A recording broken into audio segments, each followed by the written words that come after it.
God friends. இறைமை தீர்க்கதரிசியின் புஸ்தகம் 17ஆம் அதிகாரம் 13ஆம் வசனம். இஸ்ரவேலின் நம்பிக்கையாகிய கர்த்தாவே, உம்மை விட்டு விலகுகிற யாவரும் வெட்கப்படுவார்கள். அவர்கள் ஜீவனுள்ள தண்ணீரின் ஊற்றாகிய கர்த்தரை விட்டு விலகி போனபடியால் உம்மை விட்டு அகன்று போகிறவர்களின் பெயர் புழுதியில் எழுதப்படும்.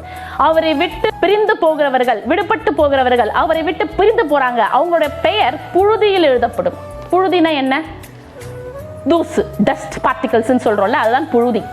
அரேபியா வனாந்திரத்துல போகும் பொழுது அந்த டெசர்ட்ல ஒரு புழுதி பறக்கிறதெல்லாம் நம்ம பார்த்துருப்போம்ல.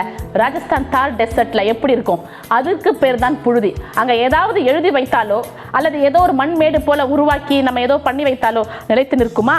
இல்லை, அழித்து கொண்டு போகும் அல்லவா? அப்படியா இருக்குமா? கடலுடைய அலையில கூட சொல்லல, புழுதியிலன்னு சொல்றாரு. புழுதியில எழுதப்பட்ட எழுத்தாக நம்முடைய பெயர் இருந்துவிடக் கூடாது. இஸ்ரவேல் ஜனங்கள் அவரை விட்டு பின்வாங்கி போனார்கள். அவருடைய மகத்துவத்தை பார்த்தவர்கள், அவருடைய கரத்தின் கிரியையை பக்கத்திலிருந்து பார்த்தவங்க, மகத்துவமான காரியங்களை செய்தார் அவரை கொண்டு. செங்கல் ரெண்டாக பிரித்து நடக்க சொல்லும் போது அழகா நடந்தாங்க. எவ்வளவு ஜாலியா இருந்திருக்கும்ல, எவ்வளவு இது ஒரு மேஜிக்கல் எக்ஸ்பீரியன்ஸா அவங்க ஃபீல் பண்ணியிருப்பாங்க. படிக்கும் பொழுது நமக்குள்ள ஒவ்வொரு முறைக்கு படிக்கும் பொழுதும் அந்த சீனை நம்ம அவங்களுக்குள்ள இருந்து, நான் ஒரு வேளை அந்த இடத்துல இருந்திருப்பேனேனா நான் எப்படி அதை சந்தோஷமா ஃபீல் பண்ணுவேனோ அதை நம்ம யோசித்து பார்க்கும் பொழுது நமக்குள்ள ஒரு சந்தோஷம் வருதுல. அந்த இடத்துல நான் இல்லாம போயிட்டேனே, இந்த மாதிரி அற்புதம் நடக்கும்போது நாங்க இல்லையே என்றெல்லாம் யோசித்த தருணங்கள்லாம் இருக்கும் அல்லவா? ஆனா இஸ்ரவேல் ஜனங்கள் கண்ணெதிர்க்க பார்த்திருக்காங்க. எப்படிப்பட்டதான ஒரு அற்புதங்களையும் அடையாளங்களையும் எகிப்தின் அடிமைத்தனத்திலிருந்து கொண்டு வந்து அவரோடு கூட வாழ்ந்த வாழ்க்கையை மோசே நடத்தி வந்த விதமாக இருக்கட்டும், கர்த்தரோடு நடத்தின விதங்களாக இருக்கட்டும், எல்லாவற்றையும் அறிந்து அதை புரிந்து கொண்ட ஜனங்கள் என்ன சொல்றாங்க?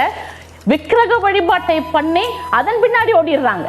அப்பப்ப விக்கிரக வழிபாட்டு. கர்த்தருக்கு பிடிக்காத ஒரு விஷயம் என்னவென்று சொன்னால் விக்கிரகம். கர்த்தருக்கு இணையாக, அவருக்கு இன்னும் சொல்ல வேண்டுமேயானால் கர்த்தருக்கு முன்பதாக என்ன நாம் வைத்தாலும் அது விக்கிரகம் தான்.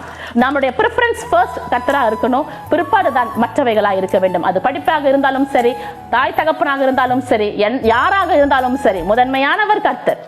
ஒருவேளை கர்த்தருக்கு முன்பதாக வேற ஏதோ ஒரு காரியம் நமக்கு இருக்குமே, ஆனால் அது விக்கிரகம் தான்.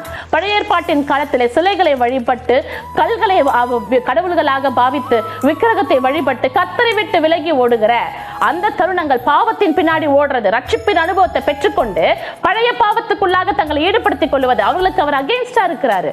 வேத வசனம் சொல்லுகிறது, அவருடைய பெயர் புழுதியில் எழுதப்படுவதற்கு சமம். நம்முடைய பெயர் ஜீவ புஸ்தகத்தில் எழுதப்பட்டிருக்கின்றதா இருக்க வேண்டும். நம்முடைய பெயர் ஜீவ புஸ்தகத்தில் எழுதி நம் பரலோகத்திற்கு செல்லும் பொழுது நம்மை பார்த்து நம் பெயரை இட்டு, இவர்தான் இன்னார், இவர்கள் பட்ட பாடுகள், இந்த உலகத்தில் என் நிமித்தம் இவர்கள் அநேக கண்ணீரை சுமந்தார்கள், என் நிமித்தம் அநேக காரியங்களை, அவர்கள் கவலைகளை சுமந்தார்கள், என் நிமித்தம் சகித்துக் கொண்டார்கள், இவர்கள் என்னை விட்டு இவ்வளவு பிரச்சனைகள் வந்த பொழுதும் என்னை விட்டு போகவே இல்லை என்று சொல்லு பிதாவுக்கு முன்பதாக சாட்சி சொல்லுகிற அந்த அனுபவம், அநேக கோடியான தேவதூதர்களுக்கு முன்பதாக உங்களை குறித்தும் என்னை குறித்தும் சாட்சி சொல்லுகிறாரே, அந்த அனுபவம் இருக்கின்றது அல்லவா? அது வேண்டுமா, அல்லது ஏதோ ஒரு புழுதியில நம்ம பேரை எழுதிவிட்டு போக வேண்டுமா? சிந்திக்க அழைக்கப்படுகின்றோம். ஒரு வாழ்க்கை, ஒரே ஒரு வாழ்க்கை, அது கர்த்தருக்காக இருக்க வேண்டும், கர்த்தருக்குள் இருக்க வேண்டும், கர்த்தருக்காக மாத்திரம் இருக்க வேண்டும். சிந்திக்க அழைக்கப்படுகிறோம். Have a blessed day. Praise be to God.